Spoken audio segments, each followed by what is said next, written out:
Chapter 66 Dawson's Echo and the Map That Sings.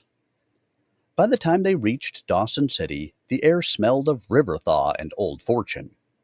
Lewis, Lady Elizabeth, Rose, Edwina, and the cousins arrived on horseback, their caravan drawing stares from locals and the odd photo from curious tourists. They stabled Thunder beside a robust Yukon gelding named Whiskey Jack and rented rooms in a former post office that now doubled as a coffee house and antique store. The letter had said, "She waits near Dawson," but finding the exact trail required more than maps. Rose wandered the old wooden boardwalks with her sketchbook, pausing outside a former courthouse. She pressed her palm to the door. "There's something behind this wall," she whispered. The caretaker, a pipe-chewing man named Ollie, grinned. "You're the third child to say that in 30 years. One girl even tried to sing it open."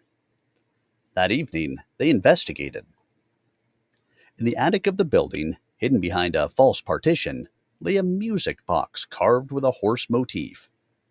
It played a tune identical to the melody Rose had sung.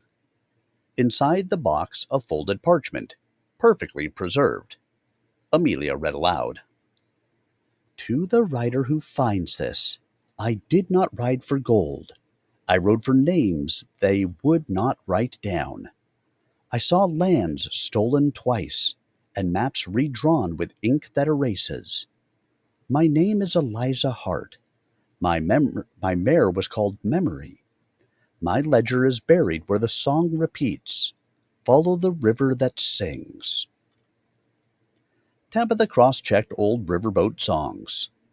Clara followed her to the archives, piecing together a lullaby once sung by settlers and miners, lyrics matching Eliza's note. Colette and Leon found a trail leading upriver to a circle of stones. Each bore an etching, a name, a hoofprint, a line of music. Edwina whispered, "She created a memorial. Part grave, part archive. Not one rider, all of them." Lady Elizabeth found a buried tin beneath the central stone. Inside, a leather-bound book and a lock of black hair sealed in wax. The book's first page read, "For the ones who were never written down." The team gathered around a fire near the river that night. Above them, the northern lights flickered like hooves over the sky. Lewis held the ledger open. "We came here for one voice, but we found many." Rose placed her hand on the book. Then she sang the final line of the lullaby. "The mare remembers, the map will hum, the truth will ride where songs come from." No one spoke for a moment. Then Lady Elizabeth smiled. "The witness line isn't a path, it's a chorus." And the mountains answered, softly, like a rider just beyond the bend. Chapter 67 Songs in Stone and the Naming of the Line. Spring clung to the edges of Dawson like a secret, unfolding in brief thaws and blooming riverbanks. The witnesses remained a few days longer, tending to Eliza Hart's stone circle and setting up an archive tent under the northern sun. Rose spent hours among the carved stones, sketching new symbols, some that matched old witness seals, others no one recognized yet. "She is recording future entries," Sebastian murmured. "Not history, possibility." Lady Elizabeth and Lewis reviewed Eliza's journal, careful with its aging spine. Inside were names thought lost. Matisse guides, women listed only as midwives in census documents. One writer known simply as Auntie Fire. Clara and Amelia worked on a digital transcription. "This ledger fills the gaps no law ever filed," Amelia said. "It's reparative, restorative." Colette and Leon built wooden benches around the stone circle, leaving space for ceremonies and quiet reflection. On the third morning, Elder Agnes Whitefeather arrived by seaplane.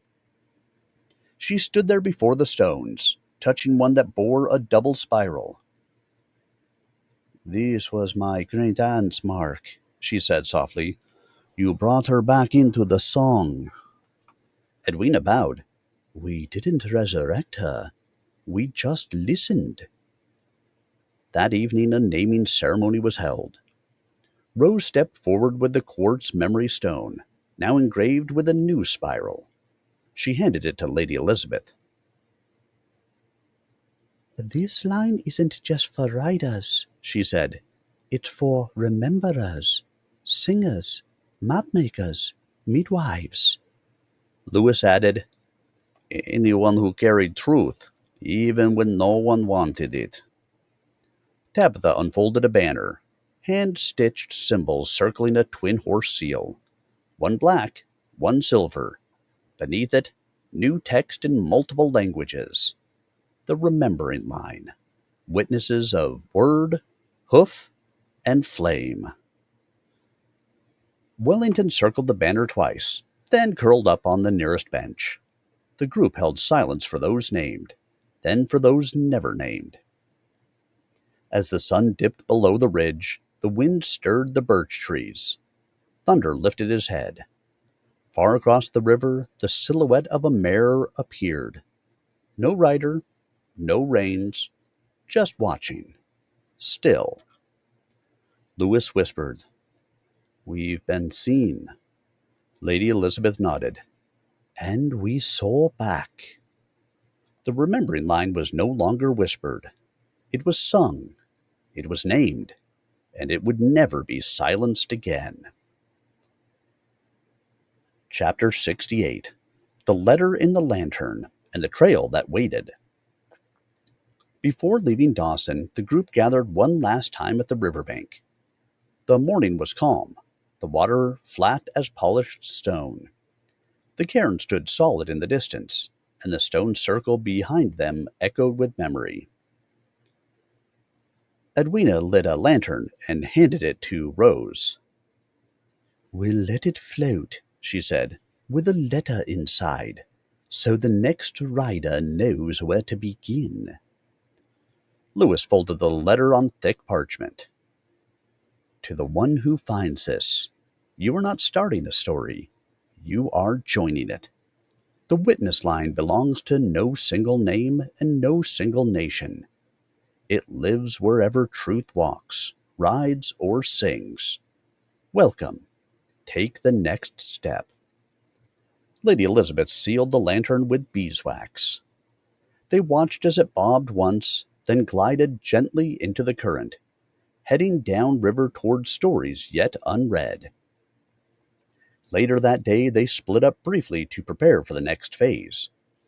Sebastian and Clara traveled to Winnipeg to establish a multilingual digital archive with a Prairie Youth Coding Collective.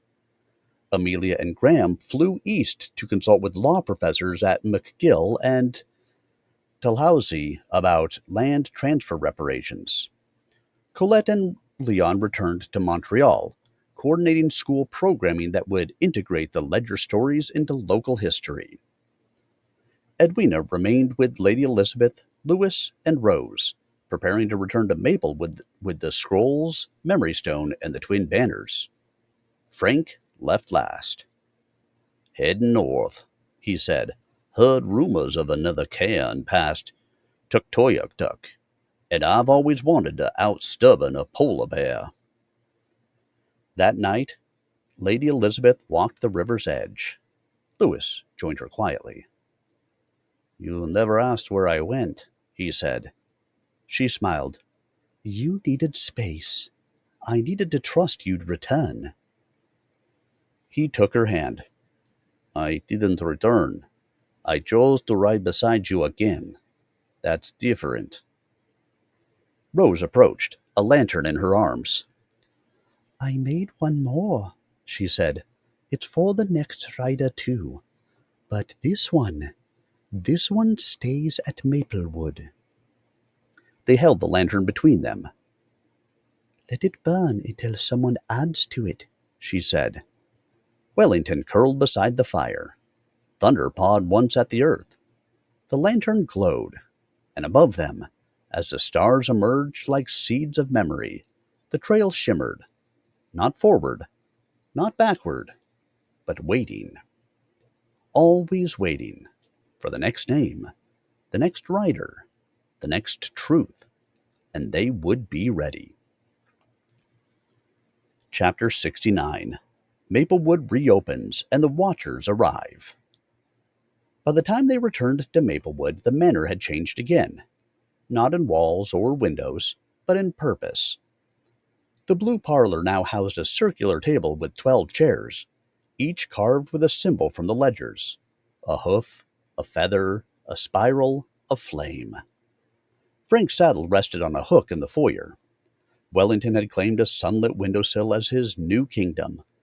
The unnamed ledger sat in a glass case, beside a blank volume labeled Next. Louis, Edwina, and Lady Elizabeth prepared for the guests set to arrive that weekend, the first formal gathering of global witness delegates. They called it the Watchers' Summit. Invitations had gone out across Canada, Britain, Spain, France, and the United States. Indigenous leaders, archivists, writing historians, poets, legal scholars, and one retired postal worker from Newfoundland who claimed his father once delivered a note for Violet on horseback. Clara arrived first, with Sebastian and a busload of coding students. Colette and Leon came next, bringing digitized scrolls and fresh cheese curds. Amelia and Graham returned with educational grant offers and a bag of embroidered patches. Each guest brought a story. Each story fit a missing piece. Rose watched from the library steps, sketchbook in her lap, sketching faces as they came and went. She'd taken to calling the arrivals the Watchers who stayed awake. During the first night's gathering, Lady Elizabeth stood at the center of the round table. "This is not a summit to declare history," she said. "It is a place to make sure it does not fall asleep again." Louis spoke next. "Witnessing is not passive. It is responsibility. Memory requires care and courage." Elder Agnes stood with them. "You do not need to be born into the story to belong to it. You only need to listen when truth knocks."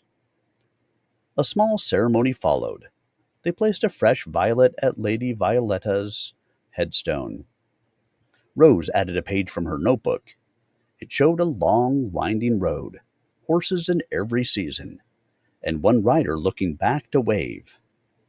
Edwina whispered, "That's all we ever were, riders who waved back." The next morning, they began drafting the Charter of the Remembering Line, an evolving document to be co-authored by descendants, guardians, and future riders. Wellington paced the parchment like a feline scribe. Thunder watched from the paddock, regal. And in the east-facing mirror of the manor, the reflection of the black mare flickered, just once, as if to say, "You're ready now." And so they were. Chapter 70. A Royal Request and the Road Yet Ridden. The summit closed with quiet strength. The charter was signed, digitally, ceremonially, and in a final gesture, pressed into the bark of the oldest tree at Maplewood. Rose placed her hand on the trunk. "Now it remembers too."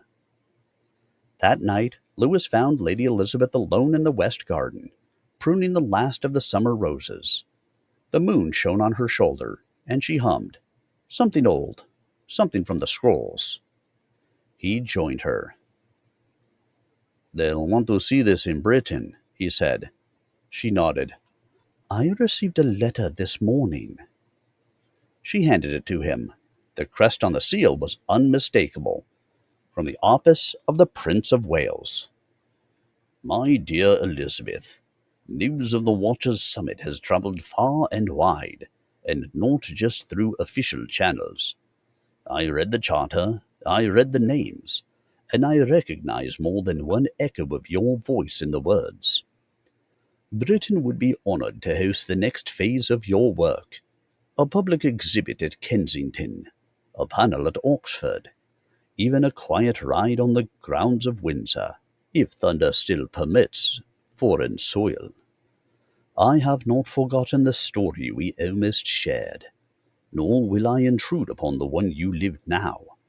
But should you and Lewis ever find yourselves ready to ride this side of the sea again, know that the gate stands open. In memory and hope, Arthur. Lewis finished reading and returned the page without a word. He means it, Elizabeth said. I know, he replied, and I would go, not for him, but for the story. She smiled. So would I. In the days that followed, they began gathering the traveling archive. Scrolls, stones, Rose's sketches, and a set of replica witness cloaks stitched by Clara. Wellington inspected every trunk. Thunder tested new tack with princely disdain. London, then? Tabitha asked. And perhaps a detour through the Yorkshire moors, Edwina added. One rider was rumoured to have vanished in the heather. On the eve of departure, Rose handed Lady Elizabeth the folded paper. You'll need a new map, she said. Inside was a drawing of England. Not roads, but memories. Dots where hooves once fell. Lines where songs had been sung. At the top, truth travels. So must we. They boarded the ship beneath a sky streaked with dawn. And as Maplewood faded into the horizon, the wind carried the echo of hooves.